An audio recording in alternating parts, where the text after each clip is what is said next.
ഹരേ കൃഷ്ണ. സർവം ശ്രീകൃഷ്ണാർപ്പണമസ്തു. ഒരു ഒരു കമൻറ്റ് വായിച്ചു. എന്തിനാണ് ബലിയിടുന്നത്? മരിച്ച ആത്മാക്കൾ അവരുടെ കർമ്മഫലമനുസരിച്ച് പുനർജനിക്കുന്നു. അവർ വ്യത്യസ്തരായ ജീവിതം നയിക്കുന്നു. പിന്നെ ആർക്കാണ് നാം ബലിയിടുന്നത്? എന്തിനാണ് ബലിയിടുന്നത്? അതിൻ്റെ ആവശ്യമുണ്ടോ എന്ന് ഇങ്ങനെ ഒരു സംശയം ചോദിച്ചിരുന്നു. അപ്പോൾ എനിക്ക് അറിയാവുന്ന കാര്യങ്ങൾ, ഇതിനെക്കുറിച്ച് എനിക്കറിയാവുന്ന, എനിക്ക് വ്യക്തതയുള്ള കാര്യങ്ങളാണ് ഞാൻ ചർച്ച ചെയ്യുന്നത്. നമ്മൾ മരണശേഷം നമ്മുടെ ആത്മാവ്, അതായത് നമ്മുടെ പ്രാണൻ, നമ്മുടെ ഈ സ്ഥൂല ശരീരത്തിൽ നിന്ന്, അന്നമയ കോശങ്ങൾ നിറഞ്ഞ ഈ സ്ഥൂല ശരീരത്തിൽ നിന്ന് പ്രാണമയ കോശങ്ങൾ നിറഞ്ഞ പ്രാണമയ കോശമായ പ്രാണൻ ശരീരത്തിൽ നിന്ന് വിട്ടുപോയി. അങ്ങനെ നമ്മുടെ ആ പ്രാണൻ സഞ്ചരിച്ച് ചന്ദ്രമണ്ഡലത്തിൻ്റെ ഇരുണ്ട ഭാഗമായ ഭൂവർലോകത്തിലേക്കാണ്, അതായത് പിതൃലോകത്തിലേക്കാണ് പോകുന്നത്. ആ പിതൃലോകത്തിനാണ് ഭൂവർലോകം. അതിന് മുകളിലുള്ള ലോകമാണ് സ്വർഗലോകം. അത് ദേവന്മാർക്കുള്ള ലോകം. പിതൃക്കളുടെ ലോകമാണ് ഭൂവർലോകം. മനുഷ്യരുടെ ലോകമാണ് ഭൂലോകം. ഇത് ഗായത്രി മന്ത്രത്തിൻ്റെ അർത്ഥത്തിൽ അത് മൂന്നും വ്യക്തമായിട്ടുണ്ട്. ഓം ഭൂർ ഭുവത് സ്വഹ, ഭൂലോകം, ഭൂവർലോകം, സ്വർഗലോകം. ഇങ്ങനെ ആ 3 മണ്ഡലങ്ങൾ. അതിന് ഭൂമിക്ക് മുകളിലും 7 ലോകം, ഭൂമിക്ക് താഴെയുമുണ്ട്. മൊത്തം 14 ലോകങ്ങളാണ്. എങ്കിലും മരിച്ച ഈ പ്രാണൻ കടന്നു പോകുന്നത് പിതൃക്കളുടെ ലോകമായ ഭൂവർലോകത്തിലേക്കാണ്. അവിടേക്ക് ചെന്ന് കഴിഞ്ഞാൽ, അതവിടെ എത്തണമെങ്കിൽ തന്നെ മരണശേഷം നമ്മുടെ ഭൂമിയിലെ കണക്കനുസരിച്ച് 1 വർഷം എത്തും. ആ 1 വർഷമെന്ന് പറയുന്നത് ഈ ഭൂവർലോകത്തെ, അതായത് ഈ ഭൂമണ്ഡലം കഴിഞ്ഞുള്ള ലോകങ്ങളിലെ 1 ദിവസമാണ് ഈ ഭൂമിയിലെ 365 ദിവസം എന്ന് പറയുന്നത്. അപ്പോൾ ഈ ഭൂവർലോകത്തേക്ക് എത്തുന്ന, അതായത് പിതൃലോകത്തേക്ക് എത്തുന്ന ആ പ്രാണൻ, ആ പിതൃക്കളായി മാറുന്ന പ്രാണൻ, അവിടെ ആ പിതൃലോകത്ത് എത്തിയ ശേഷം അവിടെ അവർ ചെയ്ത കർമ്മങ്ങളുടെ ഫലമനുസരിച്ച് അവർ പുനർജനിക്കുകയോ അല്ലെങ്കിൽ അവർ മറ്റ് ലോകങ്ങളിലേക്ക്, അവരുടെ കർമ്മഫലമനുസരിച്ച് അവർ ഉയർന്ന മണ്ഡലങ്ങളിലേക്കോ, അല്ല മോശം കർമ്മമാണെങ്കിൽ ഭൂമിക്ക് താഴെയുള്ള അധോലോക മണ്ഡലങ്ങളിലേക്കോ പോകുന്നു. അപ്പോൾ ഈ അവരുടെ ജീവിതത്തിൻ്റെ, അതായത് ഈ ആത്മാക്കളുടെ ജീവിതത്തിൻ്റെ, ഭൂമിയിലെ ജീവിതം ഉപേക്ഷിച്ചവർ പോകുമ്പോൾ അവരുടെ ഇനിയുള്ള ജീവിതത്തിൻ്റെ ഉയർച്ചയ്ക്കോ താഴ്ചയ്ക്കോ ഒക്കെ വേണ്ടിയാണ് നമ്മുടെ ആ പിതൃതർപ്പണം അതുമായിട്ട് ബന്ധപ്പെട്ടിരിക്കുകയാണ് എന്ന് സാരം. അപ്പോൾ മറ്റു ലോകങ്ങളിലേക്ക് ഉയർത്തപ്പെടുകയോ താഴ്ത്തപ്പെടുകയോ ചെയ്യുന്നു. അല്ലെങ്കിൽ അവർക്ക് മോക്ഷപ്രാപ്തി കിട്ടി, ഭൂമിയിൽ കുറേ സത്കർമ്മങ്ങളൊക്കെ ചെയ്ത വ്യക്തിയാണെങ്കിൽ നാം ചെയ്യുന്ന ആ പിതൃപൂജകളും ബലിതർപ്പണങ്ങളും ഒക്കെ കൊണ്ട് അവർക്ക് അവശേഷിക്കുന്ന ആ മോശകർമ്മങ്ങളുടെ ഫലവും കൂടി നഷ്ടപ്പെട്ട് അവർ ഈ ഭൂർലോകത്തിൽ നിന്നും അതിനു മുകളിലേക്കുള്ള സത്കർമ്മങ്ങൾ ചെയ്യുന്നവരുടെ ലോകമായ സ്വർഗത്തിലേക്ക് എത്തുന്നു. സ്വർഗത്തിലെത്തിയാലും അവിടെയും സത്കർമ്മങ്ങൾ, പുണ്യകർമ്മങ്ങൾ തീർന്ന ശേഷം അവർ വീണ്ടും കർമ്മം നേടുവാനായി ഭൂമിയിലെത്തും. എന്നാൽ പരമമായ മോക്ഷം ലഭിക്കുന്നത് ഈ സ്വർഗത്തിനും ഉപരി സത്യലോകം കഴിഞ്ഞ് വൈകുണ്ഠത്തിലെത്തുമ്പോഴാണ് നമുക്കതിന് പൂർണ്ണമായ ഫലം കിട്ടുന്നത്. അപ്പോൾ നാം ഈ മരിച്ചവർക്ക് വേണ്ടി, അല്ലെങ്കിൽ നമ്മളിൽ നിന്ന് വിട്ടുപോയ പിതൃക്കൾക്ക് വേണ്ടി നാം കർമ്മങ്ങൾ ചെയ്യുമ്പോൾ അവർ മരിച്ചതിന് ശേഷം ഉടനെ തന്നെ പുനർജനിക്കുകയില്ല. അവർ ചെയ്ത കർമ്മങ്ങളുടെ ഫലം അത് അവർക്ക് വ്യക്തമായി വിവരിച്ച് കാണിച്ചു കൊടുക്കും ചിത്രഗുപ്തൻ. നമ്മുടെ ഉള്ളിൽ തന്നെ ഗോപ്യമായിരുന്ന് ചിത്രം രചിക്കുന്ന നമ്മുടെ സാക്ഷിഭൂതനായ ബോധം. ആ ബോധമാണ് പരമേശ്വരനായ ആ ബ്രഹ്മം. അത് നമ്മളിൽ ഉള്ളിൽ തന്നെ ഇരുന്നാണ് നാം ചെയ്യുന്ന കർമ്മങ്ങളെക്കുറിച്ച് വിശകലനം ചെയ്യുന്നത്. ആ കർമ്മം നമ്മളെ മനസ്സിലാക്കുകയും നമ്മൾ അതിനനുസരിച്ച് നമുക്ക് പശ്ചാത്താപം ഉണ്ടാവുകയും സത്കർമ്മമാണ് നാം ചെയ്തതെങ്കിൽ അതിന് കുറച്ചും കൂടി ഉപോദ്ബലകമായി നമുക്ക് ഉന്നത ലോകങ്ങളിലേക്ക് എത്തുവാനുള്ള ഒരു മാർഗമാണ് ഭൂമിയിൽ അവർക്ക് വേണ്ടി നാം ചെയ്യുന്ന ഈ കർമ്മങ്ങൾ, ബലിതർപ്പണങ്ങൾ ഒക്കെ നമ്മൾ അതിനു വേണ്ടി ഉപയോഗിക്കുന്നു. പിതൃലോകത്ത് വസു, രുദ്ര, ആദിത്യ എന്നീ 3 തരം ദേവതകളുണ്ട്. ഇവർ ഈ തർപ്പണങ്ങളൊക്കെ സ്വീകരിച്ചിട്ട് അതാത് പിതൃക്കൾക്ക് എത്തിക്കും. അങ്ങനെ ആ പിതൃക്കളുടെ സഞ്ചിത കർമ്മങ്ങളിൽപ്പെടുന്ന ആ ദോഷകർമ്മങ്ങൾ നാം ഭൂമിയിൽ ചെയ്യുന്ന സത്കർമ്മങ്ങൾ, പിതൃക്കൾക്ക് വേണ്ടി ചെയ്യുന്ന കർമ്മങ്ങൾ കൊണ്ട് അവരുടെ ദോഷകർമ്മങ്ങളൊക്കെ മാറി അവർ ശുദ്ധീകരിച്ച് അവർ ഉയർന്ന ലോകങ്ങളിലേക്ക് എത്തുന്നു. ഭൂമിയിൽ അവർ മനുഷ്യ ശരീരത്തിലിരിക്കുമ്പോൾ അവർ അറിയാതെ അജ്ഞത കൊണ്ട് ചെയ്തു കൂട്ടുന്ന പാപങ്ങൾക്കെല്ലാം അതിനു ശേഷം വരുന്ന അനന്തര തലമുറകളായ നാം ചെയ്യുന്ന പിതൃക്കൾക്ക് വേണ്ടി ചെയ്യുന്ന പൂജകളും കർമ്മങ്ങളും കൊണ്ട് അവരെ ഉയർത്തുവാൻ നമുക്ക് സാധിക്കും. അങ്ങനെ അവർ പിതൃക്കൾക്ക് ഈ ദേവതകൾ തർപ്പണങ്ങൾ സ്വീകരിച്ച് പിതൃക്കൾക്ക് സമർപ്പിക്കുന്നു. ഇത് സ്വർഗം പോലെ മുകളിലേക്കുള്ള ലോകങ്ങളിലേക്ക് എത്തുവാനുള്ള ആ യാത്രക്കിടയിലെ ഒരു പാഥേയം, ഒരു പൊതിച്ചോറ് അല്ലെ വഴി യാത്രയ്ക്കുള്ള ഭക്ഷണം പോലെയാണ് നാം ചെയ്യുന്ന ഈ ബലികർമ്മങ്ങളെല്ലാം അവർക്ക് ഗുണമായി മാറുന്നത്. അങ്ങനെ ഈ പിതൃക്കൾക്കുള്ള ഏക ആശ്രയം അല്ലെ അങ്ങോട്ട് പോകാനുള്ള യാത്രക്കിടയിലുള്ള ആ ഒരു ഭക്ഷണം അല്ലെ എനർജി നാം ചെയ്യുന്ന ഈ പിതൃകർമ്മങ്ങൾ മാത്രമാണ്. അത് കിട്ടാതെ വന്നു കഴിഞ്ഞാൽ, നമ്മളത് ചെയ്യാതെ വന്നാൽ പിതൃക്കൾ എന്തു ചെയ്യും? അവർ ചെയ്ത കർമ്മവുമായി അല്ലേ ഇവിടുന്ന് പോയത്. അപ്പോൾ അവർ ചെയ്ത മോശകർമ്മങ്ങളാണ് കൂടുതലെങ്കിൽ അവർ അതിനനുസരിച്ച് താഴെ ലോകങ്ങളിലേക്കാണ് ജനിക്കുന്നത്. അല്ലെ മനുഷ്യജന്മത്തിൽ തന്നെ ഏറ്റവും മോശകർമ്മങ്ങൾ അനുഷ്ഠിക്കുന്ന ആ ഒരു സംസ്കാരത്തിലേക്ക് ജനിക്കും. അവർ വിചാരിക്കുന്ന പോലെ ഉന്നതമായ ഇവിടുന്ന് ശരീരം വിട്ടുപോയി കഴിയുമ്പോഴാകും ഞാൻ ജീവിതത്തിൽ കുറച്ചുകൂടിയൊക്കെ നല്ല കർമ്മങ്ങൾ ചെയ്യേണ്ടിയിരുന്നല്ലോ, സത്കർമ്മങ്ങൾക്ക് വേണ്ടിയാണല്ലോ ഞാൻ ഭൂമിയിൽ ജന്മമെടുത്തത്, അതെനിക്ക് കഴിഞ്ഞില്ലല്ലോ എന്നിങ്ങനെയുള്ള ചിന്തകൾ അവരെ അലട്ടുമ്പോൾ ആ അലട്ടലിൽ അവർക്കൊരാശ്വാസം നാം അവർക്ക് വേണ്ടി ചെയ്യുന്ന പൂജകളും കർമ്മങ്ങളുമാണ്. അപ്പോൾ അതും കിട്ടാതെ വരുമ്പോൾ അവർ ആ മോശകർമ്മത്തിൽ തന്നെയാണ് വീണ്ടും ജനിക്കുന്നത്. അത് അവരുടെ ശാപത്തിന് ഭൂമിയിൽ അവരുടെ തലമുറകളായി അവരുടെ ശരീരവും അവരുടെ സംസ്കാരവും ഒക്കെ സ്വീകരിച്ച് ജീവിക്കുന്ന, അവരുടെ ഭൗതിക സ്വത്തുക്കൾ പോലും ഉപയോഗിച്ച് ജീവിക്കുന്ന അടുത്ത തലമുറ അവർക്ക് വേണ്ടി ഒന്നും ചെയ്യുന്നില്ലല്ലോ, അതുകൊണ്ട് അവരുടെ അടുത്ത ജന്മങ്ങൾ മോശമായി പോവുകയാണല്ലോ എന്നുള്ള ഒരു വിഷമം ആ പിതൃക്കളിൽ നിന്നുണ്ടാകുന്നു. അതാണ് പിതൃക്കളിൽ നിന്നുള്ള ദോഷങ്ങളും ദുഃഖങ്ങളും പിതൃശാപങ്ങളും ഒക്കെയായി മാറുന്നത്. അങ്ങനെ അവരുടെ ശാപം അങ്ങനെ അടുത്ത തലമുറ, അതായത് അടുത്ത തലമുറ എന്ന് വെച്ചാൽ പിതൃക്കൾ, ആ പിതൃവിൽ നിന്നാണ് നമ്മുടെ ശരീരം സ്വീകരിച്ചിരിക്കുന്നത്. അപ്പോൾ നമ്മൾ ആ ശാപം ഏറ്റുവാങ്ങാൻ എപ്പോഴും ബാധ്യസ്ഥരാണ്.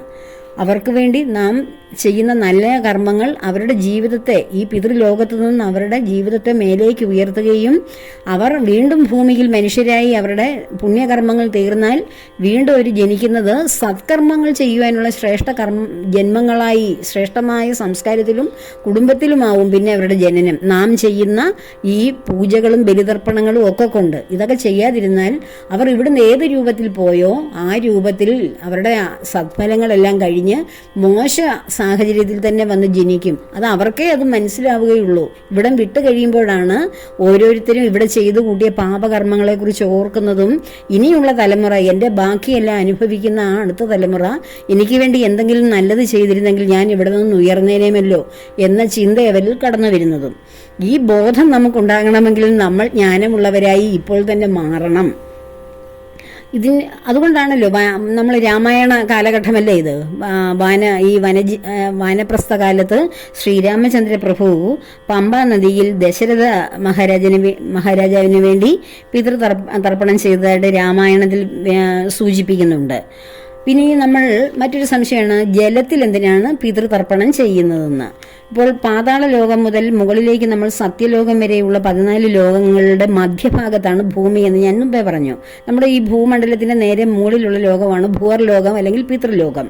അതിനു മുകളിലുള്ള ലോകമാണ് ദേവന്മാർ വസിക്കുന്ന സ്വർലോകം. അപ്പോൾ ഈ ഭൂമിയിൽ നമ്മൾ ജീവിക്കുമ്പോൾ ഭൂമി ഒരു സ്ഥൂല രൂപമാണ്. സ്ഥൂല രൂപത്തിൽ പ്രപഞ്ചത്തിലെ സ്ഥൂല പ്രകൃതിയാണ് ഭൂമി. അതുകൊണ്ട് തന്നെയാണ് നമുക്ക് സ്ഥൂല ശരീരം, സ്ഥൂലം എന്ന് വെച്ചാൽ കാണാൻ കഴിയുന്നത്. ഈ ഭൂമിയിലുള്ള എല്ലാറ്റിനെയും നമുക്ക് കാണാൻ കഴിയുന്നു. കാണാൻ കഴിയുന്നത് എന്തുകൊണ്ടാണ്? നമ്മുടെ പഞ്ച ഇന്ദ്രിയങ്ങളിലൊന്നായ ഈ കണ്ണുകൾ കൊണ്ടാണ് നാം അത് കാണുകയും തൊക്കുകൊണ്ടത് അനുഭവിക്കുകയും പഞ്ച ഇന്ദ്രിയങ്ങൾ തന്നേക്കുവാണ് ഈ സ്ഥൂല പ്രകൃതിയെ, ഈ ശരീരമാകുന്ന കൂടിനെ അനുഭവിക്കാൻ വേണ്ടിയിട്ടാണ് പഞ്ച ഇന്ദ്രിയങ്ങൾ നമുക്ക് തന്നിരിക്കുന്നത്. കാരണം നമ്മെ ഇങ്ങോട്ട് വിട്ടത് എവിടേക്കാണ്? ഈ സ്ഥൂല രൂപങ്ങളിലുള്ള ഈ ഭൂമിയിലേക്കാണ്. ഭൂമിയിലെ ഈ സ്ഥൂലതയുള്ളൂ. അപ്പോൾ സ്ഥൂല രൂപത്തിലുള്ള ഇവിടെ ജീവിക്കുന്ന നമുക്ക് കഴിക്കുന്ന ഭക്ഷണവും സ്ഥൂല രൂപത്തിലുള്ളതാണ്. കാണാൻ കഴിയുന്ന ഭക്ഷണമാണ് നമ്മുടെ ശരീരത്തെ, ഈ അന്നമയ കോശമായ ശരീരത്തെ നിലനിർത്തുന്നത്. അതുകൊണ്ടാണ് നമ്മൾ പാകം ചെയ്ത ഭക്ഷണവും പഴുത്ത ഭക്ഷണങ്ങളും ഒക്കെ നമ്മൾ ഉപയോഗിക്കുന്നത്.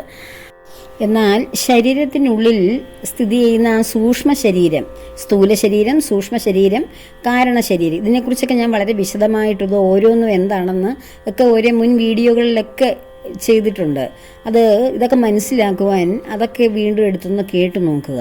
അപ്പോൾ ആ സൂക്ഷ്മ ശരീരത്തിന് ഇവിടെ കാണുന്ന സ്ഥൂല ശരീരത്തിന് കഴിക്കുന്ന ആഹാരത്തിൻ്റെ ആവശ്യമില്ല. അപ്പോൾ സൂക്ഷ്മ ശരീരത്തിന് വേണ്ടിയാണ് ശരീരത്തിന് വേണ്ടിയാണ് നമ്മൾ പ്രാർത്ഥനകളും സത്കർമ്മങ്ങളും ഒക്കെ ചെയ്യുന്നത്. ആ സൂക്ഷ്മ ശരീരം നമ്മുടെ ഈ സ്ഥൂല ശരീരത്തിൽ നിന്ന് വിട്ടുകഴിഞ്ഞാൽ അത് ആ പ്രാണൻ മാത്രമായിട്ട് മാറുകയാണ് ചെയ്യുന്നത്. ആ സൂക്ഷ്മ ശരീരം അതിൻ്റെ സ്ഥൂല രൂപം വെടിഞ്ഞ് അത് പ്രാണനായി മാറി പിതൃലോകത്തേക്ക്, അതായത് ഭൂവർലോകത്തേക്ക് എത്തുന്നു. അവിടെ ഭൂവർലോകം, അതായത് ഭൂമിക്ക് മുകളിലുള്ള ലോകത്ത് ജലമാണ് തത്വം. ഈ സൂക്ഷ്മ ശരീരം, അതായത് പ്രാണൻ, അതും ജലമയ കോശങ്ങൾ കൊണ്ട് നിർമ്മിച്ചിരിക്കുകയാണ്. അതും ഞാൻ മുൻപ് നാം എങ്ങനെ ഉണ്ടാകുന്നു എന്ന ഒരു ടൈറ്റിൽ ഒരു വീഡിയോ ചെയ്തിട്ടുണ്ട്. നമ്മുടെ അഗ്നിയിൽ നിന്ന് ജലം ഉണ്ടാകുന്നു. ജലം ചന്ദ്രനിൽ നിന്നാണ്, ആ ചന്ദ്രന്റെ ശീതളിമയിൽ നിന്നാണ് ജലം ഉണ്ടാകുന്നത്. ആ ശീതളിമയിലൂടെയാണ് സസ്യങ്ങൾ ഭൂമിയിലേക്ക് എത്തുന്നത്. ആ സസ്യങ്ങളാണ് അന്നമായി മാറുന്നത്. അപ്പോൾ അന്നത്തിന്റെ തത്വമാണ് ജലം. ആ അന്നത്തിലൂടെയാണ് നമ്മൾ ആഹാരം, ആ അന്നത്തിലൂടെയാണ് നമുക്ക് ശുക്ല ബീജങ്ങളൊക്കെ ഉണ്ടാകുന്നത്.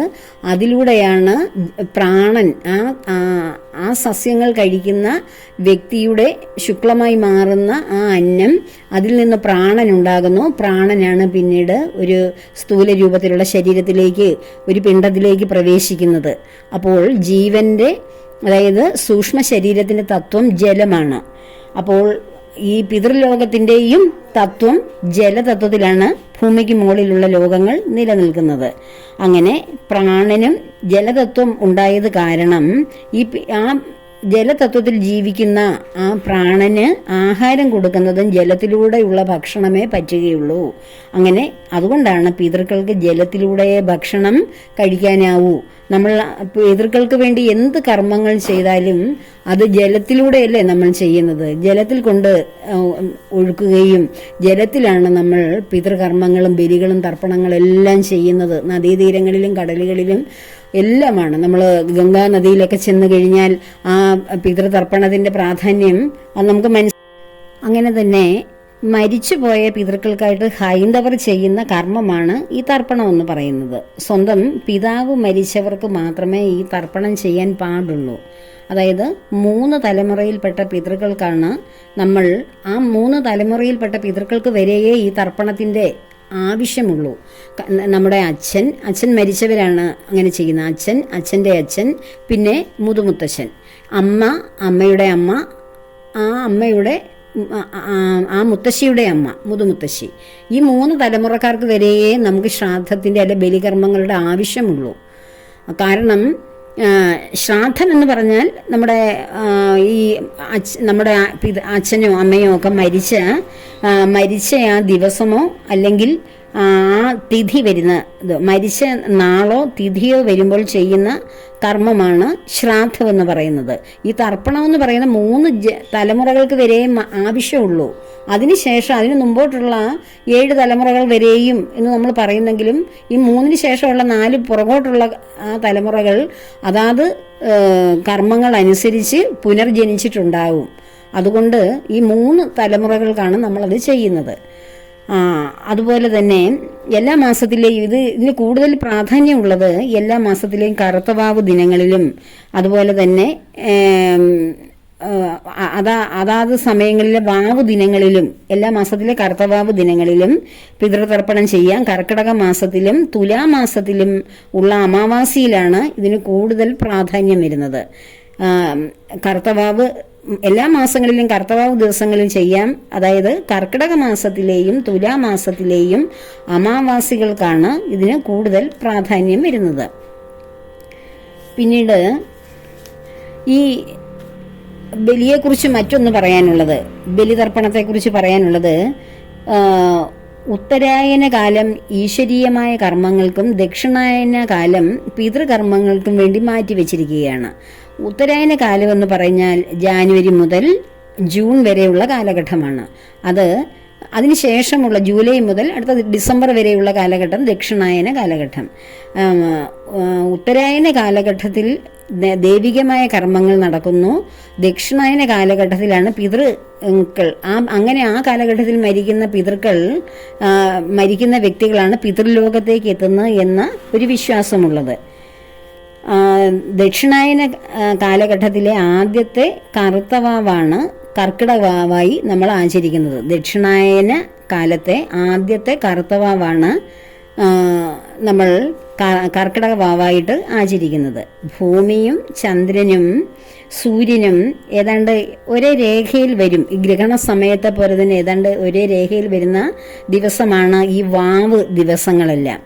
അപ്പോൾ ഭൂമിയുടെ നിഴൽ ചന്ദ്രനിൽ വീഴുന്നതാണ് കറുത്തവാവായിട്ട് നമ്മൾ കാണുന്നത്. ഭൂമിയുടെ നിഴൽ ചന്ദ്രനിൽ പതിക്കുന്നത്. അപ്പോൾ നമ്മുടെ ഉള്ളിൽ പൂർവിക ചൈതന്യം ഇങ്ങനെ നിറഞ്ഞു നിൽക്കുകയാണ്. നമ്മളുടെ അച്ഛൻ്റെയും അമ്മയുടെ ഓരോ സെല്ലിലൂടെയാണ് നമ്മുടെ ശരീരം സൃഷ്ടിക്കപ്പെടുന്നത്. അച്ഛൻ്റെ അമ്മയുടെ ശരീരം അവരുടെ പൂർവികരുടെ ശരീരമാണ്. അവരുടെ പൂർവികരുടെ ശരീരമാണ് ആ മുത്തശ്ശനും മുത്തശ്ശിക്കും ഉള്ളത്. അപ്പോൾ ഏകദേശം ഒരു 7 തലമുറ മുതൽ ഇങ്ങോട്ട് നമ്മുടെ ശരീരം സൃഷ്ടിച്ചിരിക്കുന്നത് ഈ 7 തലമുറയ്ക്ക് മുൻപുള്ളവരിൽ നിന്നാകാം അത് വൈദ്യശാസ്ത്രം പോലും തെളിയിച്ചിട്ടുണ്ട്.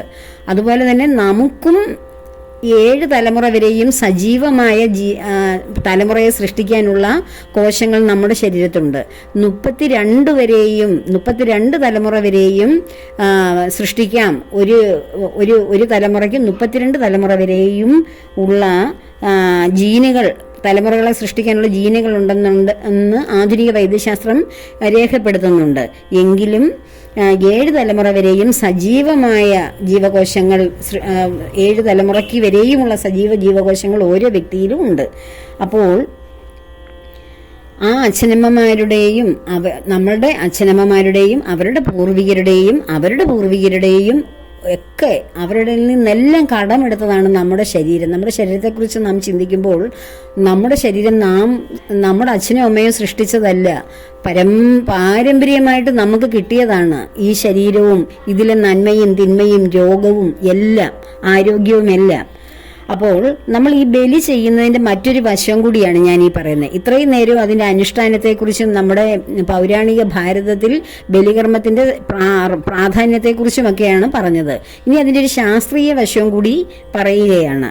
അപ്പോൾ ഈ ബലികർമ്മം ചെയ്യുന്നത് നമ്മുടെ പൂർവികരുടെയൊക്കെ പേരുകൾ, മരിച്ചുപോയ പൂർവികരുടെ പേരുകളൊക്കെ ഓർത്ത് അവരുടെ രൂപവും പേരുകളൊക്കെ ഓർത്ത് ആ ബലിക്കുള്ള പൂവും എള്ളും അരിയുമൊക്കെ നമ്മുടെ സ്വന്തം നെഞ്ചിനോട് ചേർത്ത് പിടിച്ചാണ് നമ്മളത് ചെയ്യുന്നത്. അപ്പോൾ സ്വന്തം ഉള്ളിൽ നിന്നാണ് നമ്മൾ ആ ആവാഹനം നടത്തുന്നത് തന്നെ. അപ്പോൾ നമ്മുടെ ഉള്ളിലിരിക്കുന്നത് എന്താണ്? നമ്മുടെ ഹൃദയത്തോട് ചേർത്ത് പിടിക്കാനാണ് പറയുന്നത്. ചേർത്ത് പിടിക്കുമ്പോൾ നമ്മുടെ ഉള്ളിലുള്ള ഹൃദയ ഗുഹയിലിരിക്കുന്ന ഭഗവാനാകുന്ന ആ ബോധാത്മാവിനെയാണ് നമ്മൾ ആവഹിക്കുന്നത്. ആവഹിച്ചിട്ട് ആ ഈശ്വര ചൈതന്യത്തിലേക്കാണ് ആ ബോധത്തെ ലയിപ്പിക്കുന്നത്. അപ്പോൾ നമ്മുടെ ശരീരത്തുള്ള നമ്മുടെ ശരീരത്തിൽ കുടികൊള്ളുന്ന ആ ആത്മചൈതന്യം ആ പരിമിതമായ ഈ ശരീരത്തിനുള്ളിൽ നിന്നും ഈ അപരിമേയമായ പ്രപഞ്ചത്തിൻ്റെ അത്രയും വലിപ്പത്തിലേക്ക്, ഈശ്വരനിലേക്ക് ലയിപ്പിക്കുകയാണ് ബലികർമ്മത്തിലൂടെ ചെയ്യുന്നത്.